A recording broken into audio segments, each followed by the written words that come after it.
Okay, so the first thing students beeline to is the Lego guy. They'll zoom way over here and get him. Okay, before you play around with the Lego guy, please note that you could break the Lego guy without knowing it. This green arrow thing that he's standing on is called a locator, which you won't see too much of until animation class, but know that, you might see it every once in a while in my lessons. The locator, if you click on it and go to the move tool, you can move Lego Dude. Okay? Now, students will do this. They will click and drag and try to move Lego Dude. But you notice Lego Dude and the locator are now not together. You have broken the Lego Dude. Okay? And you thought you couldn't break Legos. Now, let's Control Z that. So, always move Lego guy this way. Don't move him this way. Also, if you go in the vicinity of Lego Man, zoom in, and click on his arm, go to the rotate tool, you can see that he rotates and rotates on his hands and his feet. Okay? And most of the time, you'll get it to the point where it looks really ridiculous. And what you can do, if you want to make it not look ridiculous, you're going to have to go into a new menu just for a little bit. Just go to the animation and go to skin, go to bind pose. Okay? I see a lot of people do that. Don't do it. Because what will happen is the locator and him become two different entities. So, if you want him not to look ridiculous anymore, a faster method of doing that is you'll notice these bones have numbers. Just type 0 and hit OK. Now, I know some of those seasoned veterans that are taking this lesson, I had to do that in order to, just kind of make it universal for everybody. So that's how the complete breakdown of the Lego guy works. The other parts, the little flickery thing going on, the other parts here are to be used in any manner you see fit, except for scaling. Do not scale the Legos. Pretend the scale doesn't exist. You only have rotate and you only have move. Any scaling will be marked down within the classroom. So rotate, move.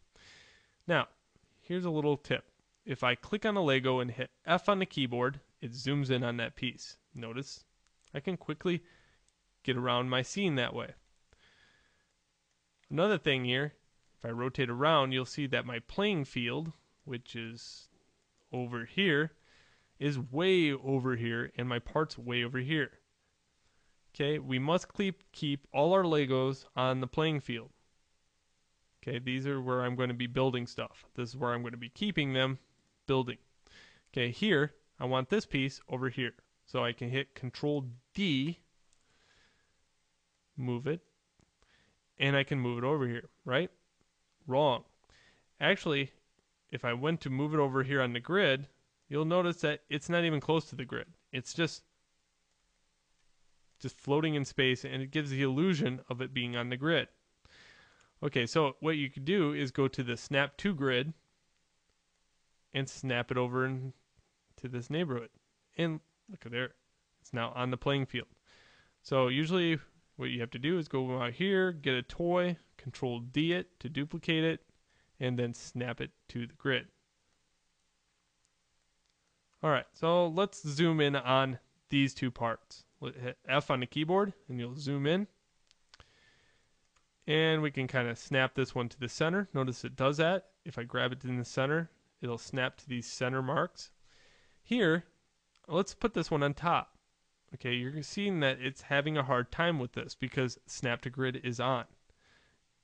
Let's turn Snap to Grid off in this case. Okay, so there's going to be times that you're going to be toggling this on and off. Next, let's try to align this using only the perspective window.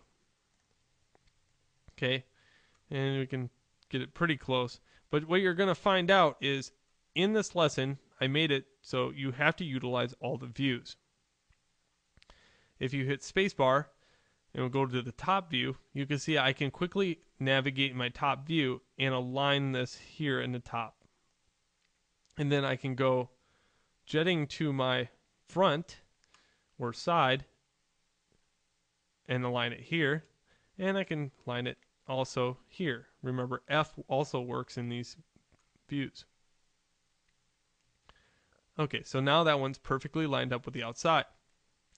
If I wanted to duplicate it, I hit Control D and I can now move it over and then realign all my parts on that side.